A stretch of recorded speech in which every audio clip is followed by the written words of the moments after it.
So for 2.5 years, I went on a drug trip. And it was horrendous. Drugs do not discriminate. They don't care who you are or what you're doing or what your status in life is or where you live or, none of that. When you open yourself up to them, they're going to come in. So if you do that, then you're going to suffer the consequences of what goes along with it. And I did it for 2.5 years, and I was a walking corpse. A friend of mine, his name is Leon Kennedy. He is one of my closest friends.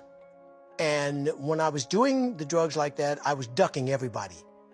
I was single at the time. I wasn't calling people back. I wasn't answering the phone. I wasn't doing anything. I was just sitting there doing my drugs. So he came to my house one night, and he looked at me and he said, "Man," he said, "you look terrible." He said, "I heard you were doing this, but I haven't been able to find you. And you've been ducking me. You don't ever duck me. And you've been ducking me. You've been ducking everybody. Why are you doing this?" So I'm fine, man. Because you're in denial and all that. I'm fine. I'm cool. No, you're not. He said, "Sit down. I'm going to pray for you." "Pray for me?" "Yeah, I'm going to pray for you."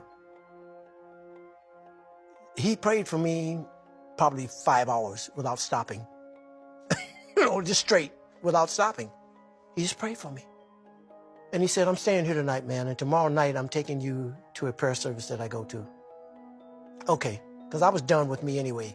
I could not stand me at that point. And the fact you're battling alcoholism, which is, who knows where that comes from. I wasn't battling real hard at the time. but and then I'm sure questions come up like, am I being a good dad? I'm earning money, but... Yeah, that was my whole thing, was I'm providing. So that I let myself off the hook for a lot of bad behavior because I was providing. Right. But if I start wallowing in guilt, which I do, I'll go down to a path where it's no good. It's no good because I'm depressive anyway.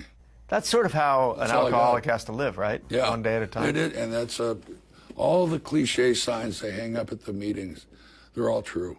And I found that out early on. Believe the cliches, because they're cliches for a reason. One day at a time, that's all I've got. If at any time I felt like drinking, I put it off for an hour or make myself call somebody. It never happened yet, but you're one day at a time. You're only sober one day at a time.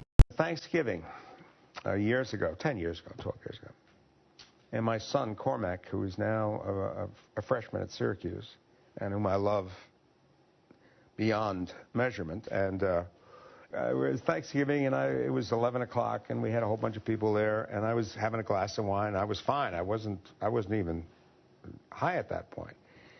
But as I'm looking around the room, my eyes catch his eyes, his 8-year-old eyes, and he was looking at me with that look, and the look said, "What's he going to do today? How bad will it get today? How far will he go today?" I knew it immediately.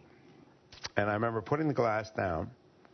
Not from that, I'll have a couple glasses of wine now. But that was the end of that part of my life.